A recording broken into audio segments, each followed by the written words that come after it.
Welcome to Voices in Leadership, where leaders who connect, inspire, and grow come to share their stories live. I'm your host, Dr. Angela J. Buckley. Join us as we explore authentic leadership, gratitude, and the power of connection through powerful conversations with inspiring voices. Let's inspire, uplift, and elevate leadership that truly makes a difference together. Hello, welcome to today's episode of Voices in Leadership. Today I have maybe a new friend, growing relationship here with Craig Ratajczyk. We've known each other for a few months, and it has been interesting to hear his leadership journey, get to know how he is pivoting within the agricultural sector. And of course, he's been in the Midwest a little bit. If you look at his bio, there's been a few episodes of soybeans in Midwest. So, it speaks to my heart. So welcome, Craig. Thank you so much for joining us today. I really appreciate that you're here. No, same thing, Angela. I appreciate the opportunity and thank you for your time and everybody else's time. So, Craig, before we kick off, I have to do my due diligence here and read out your bio. So that means you get to kind of smile and enjoy the experience, okay? So, Craig Ratajczyk is an experienced agribusiness executive, board advisor, and founder of agripro.ai. That's an agentic AI-powered advisory platform designed to deliver enterprise-level, real-time insights for agricultural producers. He brings more than 2 decades of global leadership in agricultural sustainability and strategic innovation.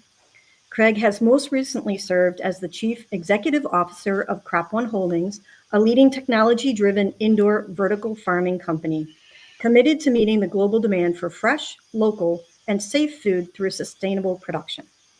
Prior to that, he was the CEO of the Illinois Soybean Association, where he led $40 million organization representing 43,000 soybean farmers and 200 employees. Under his leadership, the ISA increased operational efficiency, deployed advanced technologies, and aligned strategic initiatives with the United Nations Sustainable Development Goals. Earlier in his career, Craig served as the Director of Global Issues and Alliances for the U.S. Soybean Export Council and as Division Director for the American Soybean Association. He oversaw operations across the Western Hemisphere, Europe, Africa, and the Middle East. A retired U.S. Navy intelligence commander, Craig served with distinction for over 28 years. He holds a BA from Southern Illinois University, an MBA from the Thunderbird School of Global Management, and he is a graduate of the Harvard Business School Advanced Management Program. Craig, I love reading your bio. It's fantastic. Thank you for joining. No, it's kind of embarrassing when people talk about this, right? I mean, that's just, don't like hearing about myself. But incredibly active, and thank you so much for being here and doing that. So, all's well. I'm ready. Okay, ready for all the good stuff now? Yes, ma'am. Craig, how did you get started? How did you make a jump from naval intelligence to agribusiness? Well, I'm a 5th generation farmer. That's where it really started. My father was a coal miner at nighttime and a farmer during the daytime, and his father before him was a farmer, and so forth and so forth. But so it's always been in my DNA, agriculture. So when I was in the military, I tried to get out of that. Back in the 80s, agriculture was not a great place to be. Tried to pivot into the Navy intelligence community, but on an active side, but also in the trigraph type enterprises in Washington, D.C., but that did come to fruition. So agriculture was a good way to pivot into, or good industry to pivot into back in the mid-90s. And I did both concurrently, which was really a great place to be because one gave me a very broad strategic perspective on global geopolitical issues, military issues, supply chain issues, food security issues. At the same time, I was on the food security side, trying to make sure people had food on their tables and families had a future for themselves. So it's a very complementary, I see, enterprises going together. So when I was working at General Motors, I had quite a few of those employees that were doing foundry and farming at the same time. And since then, I have learned that harvesting after sundown is actually far more inefficient. Now that we have equipment that measures yield, you can actually see the yield drop off, the collection yield drop off once the sun goes down and the humidity changes, right?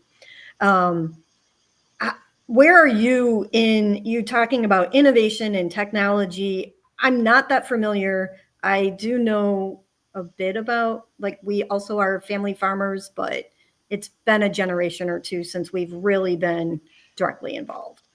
So can you tell me some of that and evolution? Yeah, it's interesting how that's going. That's what I took the helm at Cropland Holdings. Indoor vertical farming is at the epitome of precision agriculture, where you're frankly just replacing Mother Nature. And that does come with a cost. And that's why so many people out there have seen the demise of that particular industry in most geographies on the planet. It's just a high cost between the electricity. Electricity is the high CapEx driver, OpEx driver for the enterprise. And that extra cost for lettuces and leafy greens and these kind of things, consumers are just not willing to bear that any additional cost in those type of realms. But nevertheless, high tech. You control every bit of the flow of water, air, any kind of other seed distribution, light, humidity. You controlled it all. But like I said, the cost was the major impediment for the development of that industry. Backtrack into the row crop world, and it's trying to get there. It's a challenge. Mother Nature, she changes on a day-to-day basis, and you try and predict what's going to happen in that space is going to be almost impossible. But you can find, as you know, generalities on ways to navigate certain things. Right time to harvest, right time to spray, right time to plant, right seeds to plant for your soil type, for your geographic space and your marketplace, and a lot of other factors. Algorithms are out there to help a producer really become highly efficient in this space. So technology is really, I don't know, it's developed over the last 5,000 years. The last 50 years have been some pretty phenomenal trends and things. The next 10 years are going to be extremely phenomenal in the way things change, because we see already in the marketplace from jobs shifting from certain things to other things, because AI is actually coming out there much more aggressively. I saw yesterday where Microsoft is laying off some people and getting replaced with AI. Yes. Agriculture is not going to be immune to those type of changes as well. But as a fifth generation farmer, there have got to be solutions for farmers. And that's why I created this company, agripro.ai. And it's started, so I'm getting some compliments or some advisory people to come on board to really help me refine this, get this thing executed, and get it into the hands of farmers. So will you be searching for private equity support in that startup phase then once you're ready? Is that the goal? Yeah, as you know, it's going to be really looking at the probably family offices, the venture capital. I think it's going to be too immature for private equity, but to your point, Yes. it's those people that have that higher risk tolerance. I think it's going to be the VC family office world, but those specifically in the agriculture industry are going to be top of mind. But there are many that are not agriculture that may have an interest in this, but are very tech savvy, whether it's OpenAI, Microsoft, AWS, Google.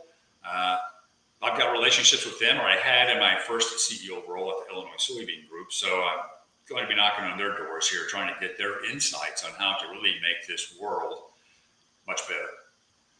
So Craig, let me lean on my manufacturing background just a little bit and frame this next question, if you give me a second. We talk about Industry 4.0 so we have 1, 2, 3, and 4, right? And 1 was basically industry. Like, here is mechanical. We're using the physics to do things more productive levels. So you're talking, I say turn of the century, but turn of the 1800s into 1900 century. And then you move from mechanical to a little more digital, and that would be your phone, your communications, et cetera, where you're starting to begin, I guess that's analog, where you're starting to look more at some of the sensing, but still you don't have a lot going on. Then you have 3.0. Now you've got fax machines, emails, communications. Sensors are starting to happen, but they're not fully evaluated and implemented. And now we're here at 4.0. I'm going to argue even maybe 4.3 as we start into the AI, right? What are all of the sensors? Like, we can't do Industry 4.0 if we don't have the sensors. And then once you have your sensors and that data feedback, and we're still bridging digital and analog in some manufacturing facilities. Moving forward, you have to have all those sensors in place to move into the AI, to really have the AI be supported, successful, and really make that translation between what's happening with machines and the person that actually needs to make some decisions. What does that look like in your field? If you're talking AI, are you talking sensors throughout your fields? I know there's sensors all over. The tractors are not an old-fashioned tractor anymore, right? Like, they are highly automated computers, GPS and everything else that are running them. What does it look like for the sensor development in fields and crops for what you're trying to do? That's a wonderful question. It's complicated, as you can imagine. Sorry. Yes. Because the soil, I know companies that are looking at the genomics and the bacteria loads in soil. Does that need to be leveled at that, measured at that space? There has to be some logic around this, because as you know, as a PhD, I'm not sure if it's in agronomy or not, but nevertheless, it's that soil type. It's changing, not all the time, but there's different bacteria, different this, different that, all the time. Are we going to be able to spray some type of either a biological or a chemical product in order to control that thing? I think we're still pretty far out with that. But I think what the enterprise I'm creating here is really trying to help that farmer look at their enterprise and determine what is the best seed type for their soil type, for their environment, what is the best equipment type for their farmer. And I told this to several other people. My father, fifth generation farmer, had some lovely green equipment. I think people know what green John Deere there. But he had enough equipment to farm like 3,000 or 4,000 acres when he only farmed 600 acres. Right. Not sure why. I have my own suspicions of why he did that. It wasn't ego. But there's got to be a better rationalization for producer profitability.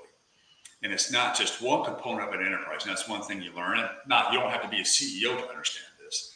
But when you're looking at a company, you got operations, you got finance, marketing, communications, all these different things, but you also have a team of people helping you out.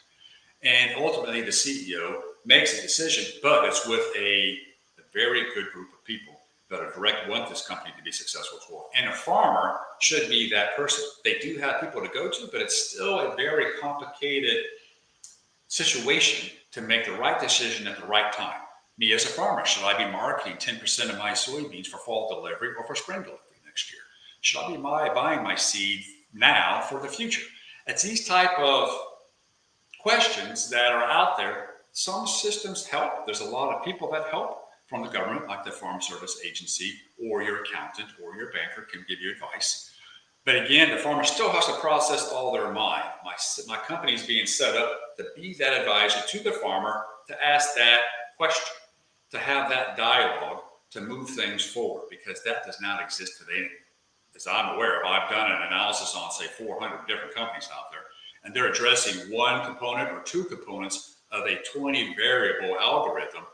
As a farmer, I need help with all 20 variables because they all have an impact on my profitability and net income. And as a farmer, that would be a phenomenal asset for me to have. And I'm not sure if that happens in your manufacturing world, that such thing exists. If not today, I can guarantee you it's on the horizon within the next 6 months. Bunches of people are working on exactly that. How are they doing it? And some of them are taking it from the enterprise level. Some of them are taking it from the manufacturing level. Some are taking warehouse, right? Like, how do you even, so what we're seeing right now is that we have dedicated segments for it. And then some of the larger companies are going to try to tie all that together, but the knowledge isn't quite there. And I will also say, from a cybersecurity perspective, because we are attached to the machine, there is cautious acceptance, right? It's coming. Everybody knows it's coming. I have worked in organizations that have suffered the impact of cyber attacks. I've worked in organizations that have suffered the impact of industrial espionage. They are right in being cautious in their approach, but how do you be cautious and fast? Like the fastest guy is going to win as long as you don't get hacked, right? So there's a lot of tension. The quality guys, the IT guys are like, no, and the operations guys are like, go faster, and they're right on both sides. So it's going to be a little bit of threading the needle to see what the next steps are. That's correct. And that's as a leader, that's where it comes into experience and wisdom and to navigate through that space. In agriculture, like you said, are there going to be sensors in the fields? Possibly in the future. There's already a lot of technology out there with satellite imagery, weather mapping that's being just released, I think from NOAA, just released 200 years worth of weather data. That's hard to predict.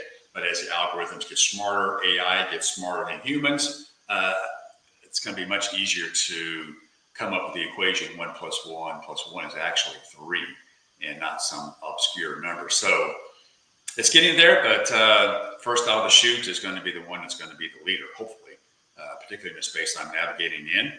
And it's that type of experience and wisdom that I think I can bring to the table for this particular enterprise and those that are interested in participating. It's definitely exciting innovation. So what are your next steps and what are the risks that you foresee for yourself going through this enterprise? Now, right now, the next steps are really getting several advisors to look at this plan, execute on this plan. I've done a lot of work over the last several years, to be honest with you. It's always been a pet project. In 2016, I started seeing a lot of the ag tech evolution take place.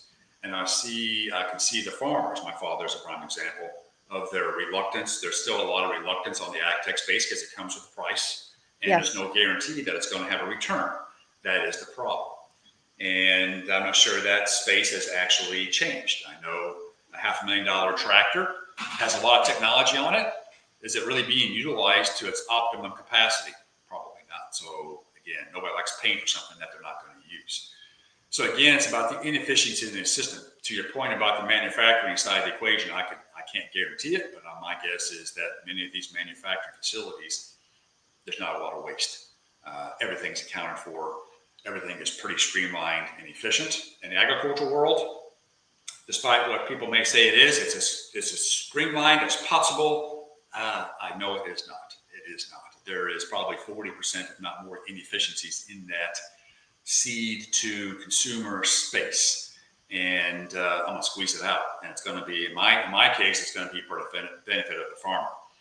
And the technology's there. I've got a great team already being built out. That's one of these first things, like I said, the advisor, to see what's being done out there, how to streamline this, get this right advisory board, right investors that will support a veteran-run organization, that will support a B Corp certified organization, but one that, like with indoor vertical farming, has the aspirations of changing the planet for agriculture producers.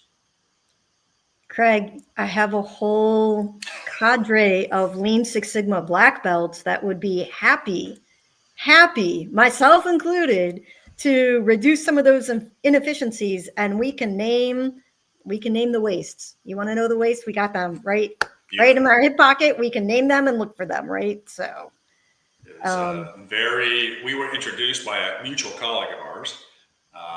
So that was a great introduction to both of us. So I look forward to us continuing this. Yeah. So yeah, that would be an interesting element into the AI too, is building some of that in. I call it agri. Like people know about Siri, people know about Alexa. You ask it a question, I'm not sure. I don't participate with either of those, but this I'm calling agri. And you ask agri the question, and you have a conversation with agri as a trusted advisor that knows everything about your enterprise, the history of your enterprise, knows you, your aspirations and goals for the enterprise, and works with you on developing the right course going forward. And I think there's a lot of other industries where this can apply, like you said, manufacturing, the defense industry, a lot of smart people, a lot of cash being spent. I'm not sure it's always for the best outcome, but that's a Scotch conversation or a tea conversation, whatever your preference is. Both depends on the weather. You know, could be both, could be combined. So, okay, so waste. What are the types of things? Because now you've got my Lean Six Sigma black belt ideas rolling. Where do you see some of the greatest wastes in the agricultural business, agribusiness, indoor business, or outdoor? No, we'll keep it to outdoor because I want to start with the row crop industries because the Okay. CEA space, controlled environmental ag, there's a lot of, since you are Mother Nature already, there's a lot of software systems that control everything in that building. Got it. And my guess, greenhouses may be a bit more complex because you've got sunlight to deal with. You do have the humidity factors that's hard to control at some points, one or another. It gets even more complicated with outdoor agriculture. So I have not yet assigned in this 25 variable equation from seed to wherever our farmer delivers our product, what are those weights I would assign to each of these variables in this algorithm of where is the highest amount of waste. But I know there's companies that are looking at placement of tractors, placement of equipment. There are companies, there's 90% of the companies are looking at agronomics. They're always trying to increase yield per acre. I think increasing yield per acre is not difficult to do, but do it in a way that you're making money. Sustainable also, right? That's exactly correct. That's exactly correct. You can get 150 bushel per acre of soybeans, but you're not going to be making any money, and it's not going to be very environmentally sustainable or economically sustainable. Yeah. So I think that's still a question to be answered is when to plant, for sure. What type to plant? People think they got the answers. I know there's hundreds of billions of dollars being spent on that, and that's great. But again, when you start seeing multi-billion-dollar companies that are worth of multi-billion-dollar companies, and the farmers out there are not multi-billion-dollar companies, No. there's an unfair balance here. Somebody's making a lot of money off of somebody else who's barely making a living. No offense to the multinationals that are doing well, because without their technology, a lot of things will not get done. But at the same time, the farmers out there could use some help. Yes. Other than the farm bill, because the farm bill is an equation, is part of the equation that's not really embraced. The United States, like Europe, are very highly subsidized. Yes. There's also preferential. There's a lot of preferential things going on in the agricultural economy that needs to be part of this algorithm as well. So I know that there is things that are not utilized as highly as they should be. So when you start looking at the right seed, you start looking at the right equipment size. Again, back to my father. Enough equipment to farm 3,000 acres when you only have 600. There's some type of a problem with that. Right. Make that business more efficient. The delivery, the marketing of the equation. Maybe look at some of these more higher value markets out there for your commodity bean or commodity corn or wheat, whatever it may be. But then looking at your entire enterprise and all of your acreage, whether it's 1,000 acres or 100,000 acres, it gets more complicated as it gets bigger because of the timing situation. And I think it's really hard for even a team of human beings to really time this thing out, where this is where algorithms and AI and math can really help resolve some of these inefficiencies in this whole value chain.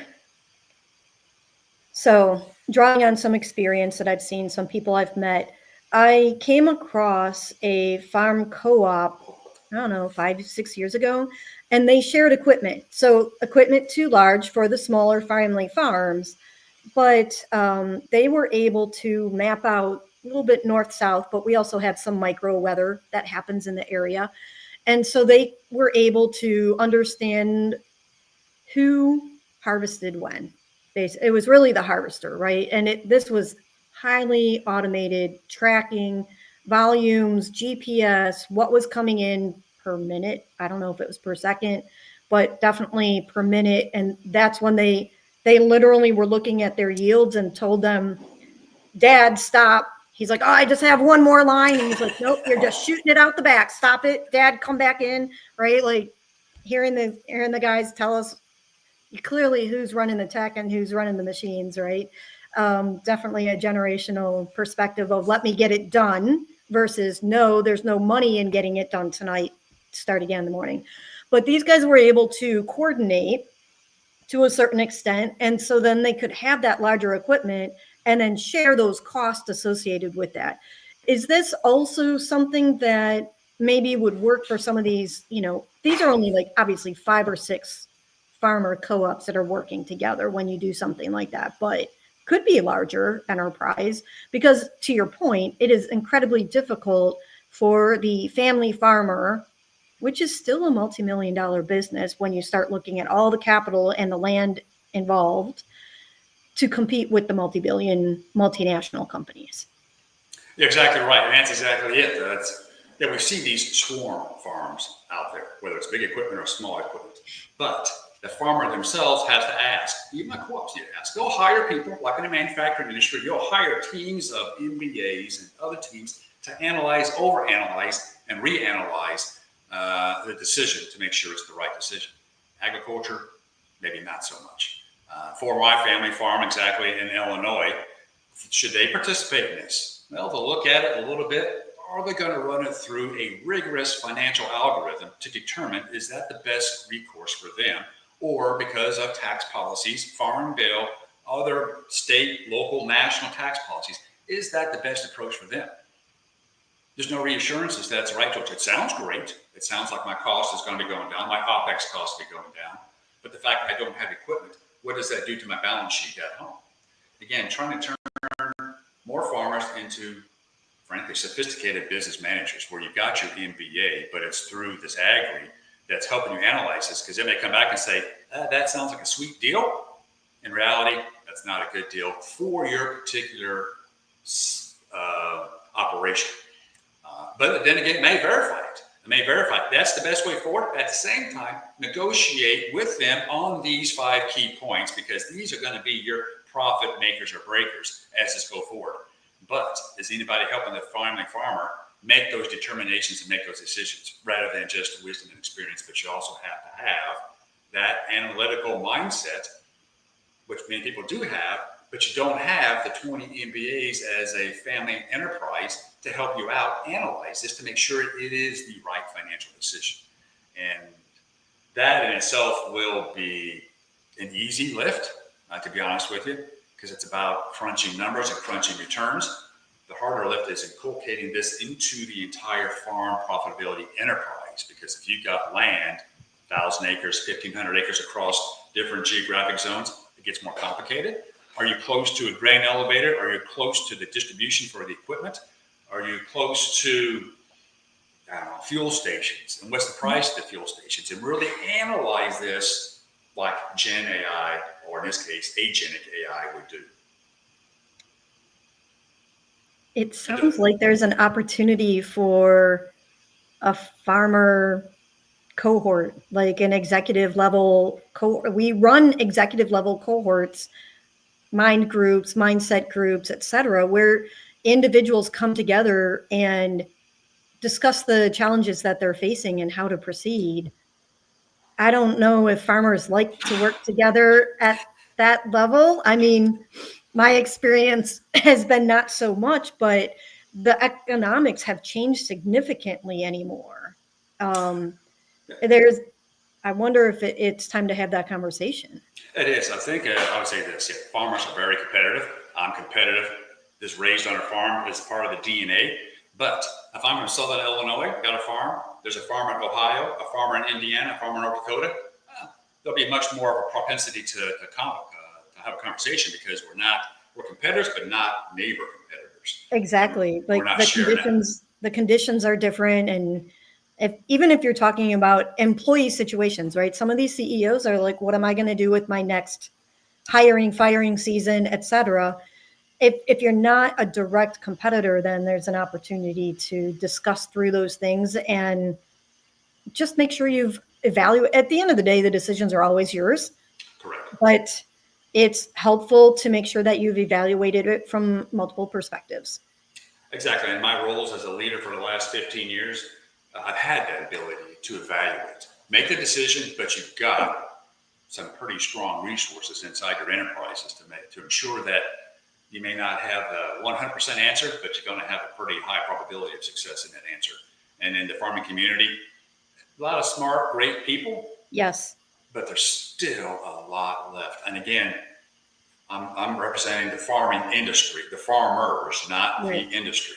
Right. I just think there's more room for farmers to put more dollars in their pockets and to really plan this thing out much more quicker and with much more confidence. And I like your idea about the cohorts. I'd love to participate with that. I think that's a great way forward to get more, not just buy-in, but better clarity on how to build out agri and to make it a system that farmers trust from a security perspective, to your point about security, from a privacy perspective, and making sure that all the data is anonymized in this system. But I think there's a tremendous opportunity, not just with American farmers, but European. That's a very complicated environment. You know in your career as well. You got South America, very complicated, very different. But I'm just starting to see more Gen AI come out, good, bad, or ugly. There's fearful things. We've always got the negative scenario, but I'm not sure how to manage those things when you got Terminator out there deciding that the human is the biggest threat to this planet, and those kind of things. But nevertheless, very optimistic about this enterprise's success because there's nothing out there like it. Again, I've looked at a few hundred different companies. Nobody's touched it, maybe for a reason. But I think between the wisdom and the experience and the teams and the cohorts we can put together, this thing is going to take off like a bat out of Hades. One other question, right? Since you mentioned my European, so when I was in Europe, we had basically rented out all the farming land. So we weren't doing the farming in the farm where I was living, but we still had cows and chickens. I said cows, I meant sows. We had pigs and chicken. So we would raise a pair for slaughter each year, and then we had chicken for eggs. Your AI is dedicated to crops, yes? Crop for now, farming. correct, for now, but I understand where you're going, yes. Yep. Okay. So just to be clear, where you're starting, and maybe it expands, maybe it doesn't, depending on what the market needs are.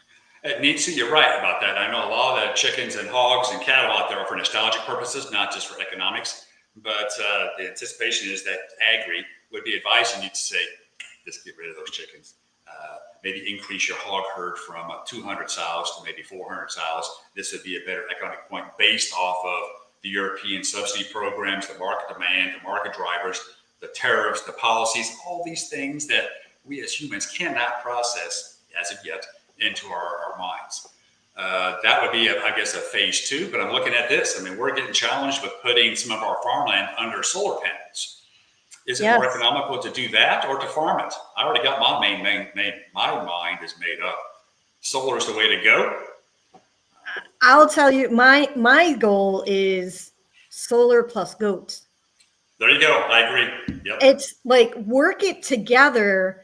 There's a piece of land that I know of that is, I'll say, near and dear to my heart. It's not in my pocketbook, but that's where I think it's at. Not the whole parcel, but there's no reason not to be using it. And then I do grow a lot of herbs. You can do herb around solar panels very, very well. Herbs are profitable.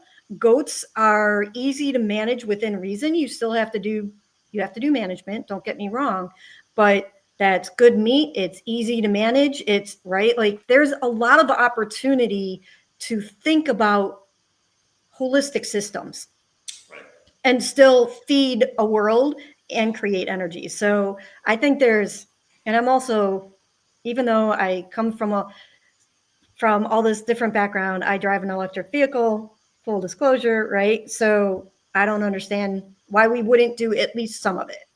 I'm with you 100% as well. And that's exactly right. It's just, there's a lot of farmland on this world. People don't like it when I say we can put farmland under glass for solar. They say, well, there's only a finite amount of soil. There is a lot of untapped opportunities for agricultural production on the planet, in the United States, around the world. You can just look at the price mechanisms in CBOT, and that tells you whether or not there's a shortage of land or not a shortage of land around the planet for agriculture. Well, and you can put the solar panels in areas that are not farmable. There's ways of coordinating and being just a little more open to how they work together, right? Correct. I'm not saying go take up all the fields. I'm saying let's figure out how we work it maybe around the edges. And then you have, it's so interesting to me. What I've never understood is the absolute independent farmer, and solar allows you to be far more independent. Correct. And that's the business mindset Yep. that we've all learned in our careers. But to your point here as well, with agri, is take the geo coordinates of your land and Yes. capitalize it on as much as possible. And you start thinking of all of your assets like you would in a manufacturing operation or a coal mining operation. Every asset needs to be working 24/7. The same thing here with agri is to make sure you're optimizing that farm. Now, if you want to be a gentleman farmer or gentlewoman farmer, that's fine too. But just know that you're leaving money on the table. And Yes. That's a choice that you can make. Like you said, it's all up to you. It's not going to be agri telling you what to do, controlling your assets. Although in the not too distant future, agri will be controlling your assets from moving your equipment around if you choose it to do so. If you choose.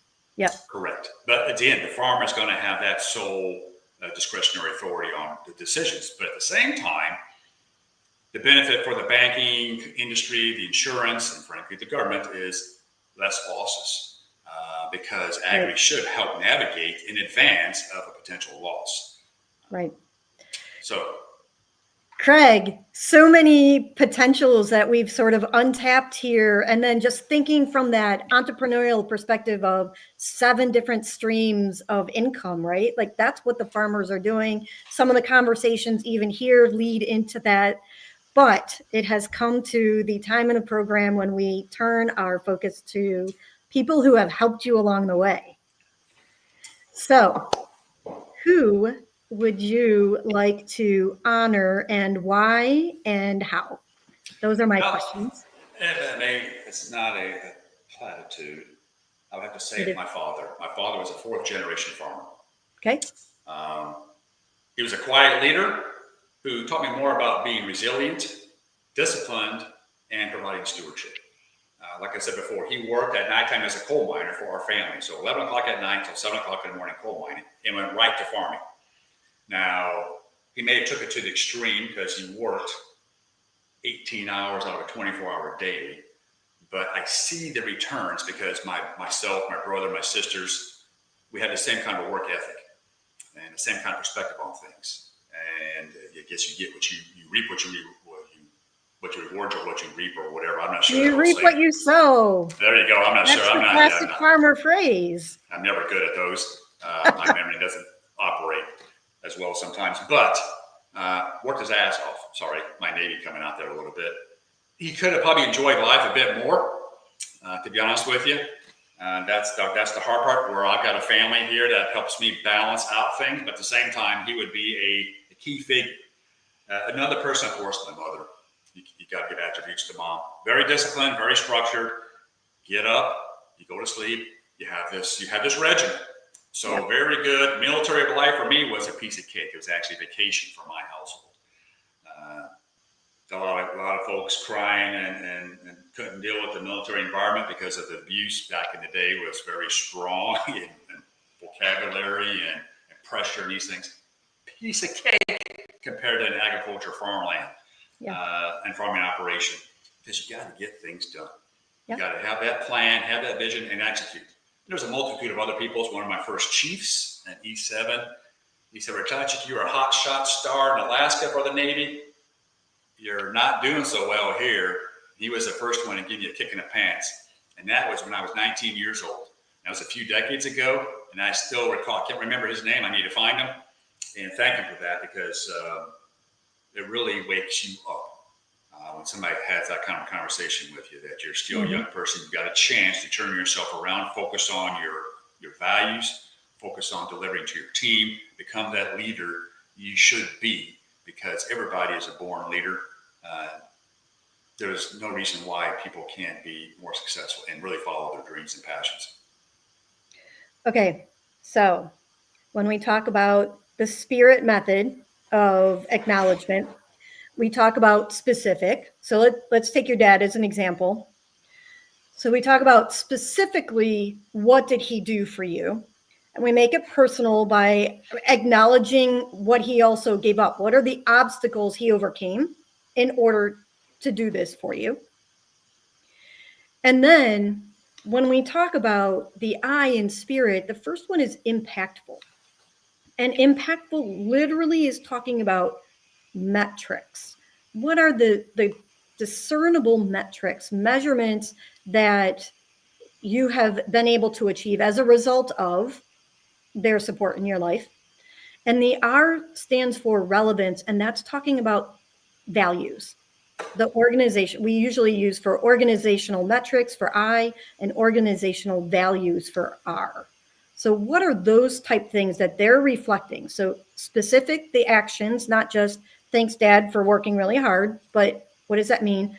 Personal, what did they overcome to do that? Impactful, relevant, and then the second I and T are inclusive and timely, which we don't practice so much here because we're looking back in a retrospective. But we can use that method on a regular basis in our workplace, in our organizations to help build the bench, build leaders, build recognition, and highlight behavior that is having a positive impact on the organization. All right, so for my father, that's a good algorithm. Thank you. I need to get that better on a piece of paper so I can fill that blank in better than just what I'm going to say here. Put some more thoughts behind it. But on a personal side, yeah, he worked hard, but he didn't graduate high school. We lived on government cheese, government milk back in the early 70s because he didn't have a job, and he wasn't college educated. Didn't go to an Ivy League school. But you can see he was caring for his family. He knew he had to get up because he had 4 kids to take care of us. So he showed us on the value basis of all these things, like I said, about being resilient and disciplined and structured and frankly, stewardship of the family itself, the family household. And so he overcame a non-wealthy lifestyle to work to want to drive from where he had a personal vision to see that he could be better. And frankly, when he became a coal miner back in the mid 70s, that's when really things changed for him, because it took away that insecurity of, I can't put food on the table for my family. I'm getting it from the government here to make things work. And that's just a place that he didn't feel that was a right place for him to be, because his parents weren't there. They were also dirt farmers. Back in the day, that's what we were called, when you're tilling the soil and working your knuckles to the bone. Impactful. Did he give back a lot to the community? We would go to church, very faithful family. We didn't discriminate. Everybody was a human for us. You treated everybody the same. You picked them up. When somebody was down, you picked them up. You helped them out. And that's how my father got ahead as well. People would help him find jobs, find careers, network. They didn't use networking back then. It was just a thing that you did. Nobody got left behind in these kind of situations. Everybody cared for everybody else. And how is that impactful for you in your career? It's been top of mind always. I always take care of the people, whether I was a 19-year-old in charge of 2 people or somebody in charge of 500 people. Take care of the people inside your organization, because if they can't get their jobs done, you're going to fail as an executive, and the board and anybody else that you're accountable to is going to see that you're failing. And if you're failing because you're not helping your team out, that's your personal problem. Your team has to be number one in your mind, because without them, your company's going to fail. Your farm's going to fail. Everything you do is going to fail if your team is not taken care of and you're not thinking of them. Values. The military got to me young. Honor, courage, and commitment got to be critical. What that means is that when I lead organizations, it's about the vision, the mission, get the team aligned around that. I come to the table saying, we are all in this together. How did his hard work and dedication reflect values for you? That's a good psychological question here, Dr. Buckley. It was just one of these things that you can see he always tried to do the right thing. Like I said, he took care of his team. He took care of, he made sure he got his job. He made sure that he was not the one holding everybody else back. So he took it personally on himself to make sure he was contributing to the growth of the organization by doing his job, going to work every day, getting things done, participate in the team organization itself, doing what had to get done. They would have off duty activities. You participate as an employee. You're part of that team and that culture and that organization. So you just don't come in and get out and just take it for a paycheck. It's your new family. Back then, that was the thing. Your workplace was your family environment to a big degree as well. You would go bowling, you play baseball, you go to the amusement parks as a family with other family members of that enterprise, and you built this entire society around Community. Your work environment. Exactly, your community. It's a beautiful way to put it, yeah. So that just resonated with me. So I take that with me wherever I go. So I go to places like Eastern Europe. Back in the early 90s, now I'd have people crying on my shoulder when I was a young guy because I worked for the World Trade Center Association, the Illinois Office of Economic Development International, trying to develop joint relations. This was in 93, right when Russia pulled out. They didn't have anything. Food was difficult to find. And these guys were in their 40s, 50s, crying on my shoulder, looking for work because they had 4 kids, living in dirt. Our hogs in the United States lived better than they did. You don't forget about that. Right. And I take that, convey that to my team when I'm leading my organizations, going, we have to be better. We have to be in this together. We are a family. We bring our values together. We support each other. Nobody falls down. Somebody falls down, you pick them up. You don't step on them. You pick them up and you help promote them. If they don't stay in the organization, go to something better, then amen to that. That's what your goal is as well. If they want to stay in the organization and are contributing to the growth of the organization, amen to that too. It's just about human. Be human. Craig, what's your dad's name? Gerald Ratajczyk. Yep. All right. Can I try to summarize? Go ahead. You'll do much better than I can. I like to talk and I don't say a lot, I guess. No, you do. I just have practiced this a little bit. So thank you, Gerald, for all of the hard work and the support that you not just showed and gave to Craig, but also demonstrated and role modeled when you made significant choices that took you out of the home to add to your workload to be a coal miner, but continuing the vision of growing a family farm. You demonstrated and instilled in your children a sense of community, a sense of value for human life, and a sense of hard work. These values that you demonstrated impacted Craig's success in the Navy, worldwide, and throughout his executive career. He has been able to demonstrate these values to his teams as he worked around the world, focusing on the well-being and the serving of others. That is how we start bringing all of the spirit of acknowledgement together, where we talk about it. And sometimes it's just as simple as taking out some of the extra, putting it all together in a few sentences and delivering it that way. That's beautiful. Well, you're hired. Thank you. Well, I offer workshops. Let me know when you need one. So We'll need one soon, I hope.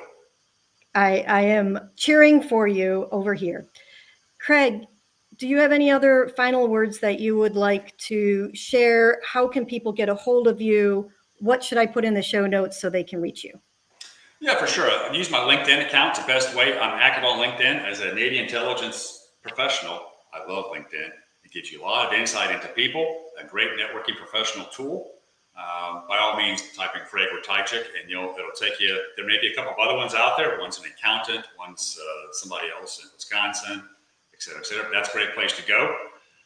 But I think for one thing, as a leader, I would say this, and I've learned this recently, to be honest with you. I say leadership isn't about the title. I've always thought it was about the title. So it's not about the title, but it's about stepping into the leadership role when others hesitate. When things hit the fan, you need to step. Don't run away from the firefight. Run into the firefight smartly and intelligently, but take the lead. Again, because your people are depending on you as a leader to make that difference and to be that person that they want to be someday as well. That you are their stalwart, you are the person that they respect, and If you get shot, you know what? You get shot. That's your job as a leader, to take the bullets when other people cannot. But and don't manage people. I think we've all heard that for decades. I mean, you go to the library, or the bookstore. There's tons of books on leadership out there. But they've always said this is what, don't manage people. You know, align the people to the mission and to the purpose of the company. Crop One Holdings is a beautiful place to be. I tell you what, if I could hire all those people back, I would. They were there because they were at the precipice of changing the planet on the way food production was going to take place. And they were there because it hit in the heart, in the soul, but also the mind. And the same thing here as a leader going forward for any organization. Just don't manage your people. Give them a reason for being there. I don't care how many people are in the enterprise, 5,000, 10,000, 100,000 as well. The Navy does it extremely well. It can, different scenario, different situation, but nevertheless, if you've got that many people, be that inspiration for everybody in the organization, not just for the senior executives, but for the most junior person coming into the organization. Go out there, shake their hand, meet them, meet the people, not just the people sitting around in the Ivy Tower. Don't be afraid to get your hands dirty just because you're making $1 billion, which I am not, of course. But get out there, visit the people. I've seen some great leaders on LinkedIn going out there, their hands are in the dirt as CEOs of companies. Beautiful thing. Not just for showmanship, but to show people that you care. Leadership. That's exactly it. And maybe that's a military, maybe my farm raised background. Take care of your darn people. Yeah. We'll go sign off with that one. That is a fantastic way to end up. Take care of your people. Thank you. Have a great day. Thank you, Angela. Thank you as well.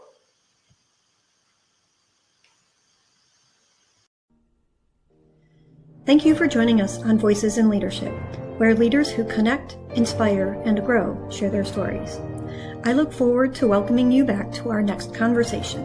In the meantime, visit www.voicesinleadership.live to access show notes, links, and to subscribe and stay connected.